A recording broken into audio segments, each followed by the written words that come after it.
Where the north has its honor and the south its chivalry, the Iron Islands has its strength. We call ourselves the Ironborn, and we are warriors feared throughout the Seven Kingdoms.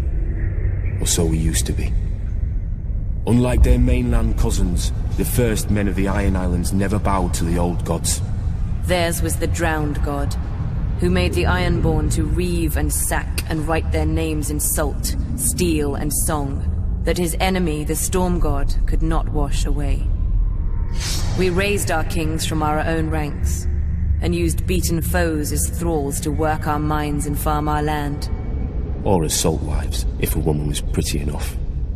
Such was the old way, and while we followed it, we held sway wherever the waves were heard. When Aegon came demanding fealty, King Harren the Black ruled as far east as the Trident. Other kings like the Starks could kneel, but Harren was Ironborn, and the Ironborn must be beaten.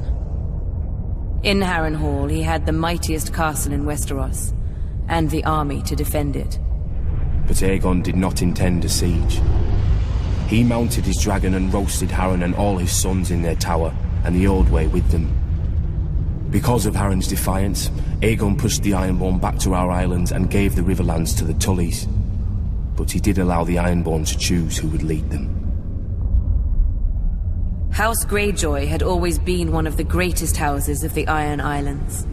We trace our descent from the Age of Heroes and the legendary Grey King, who took a mermaid to wife and made war upon the Storm God for 1,000 years. Blessed by the Drowned God, the Grey King fought and slew Naga, the great sea dragon, and took her fire for his own.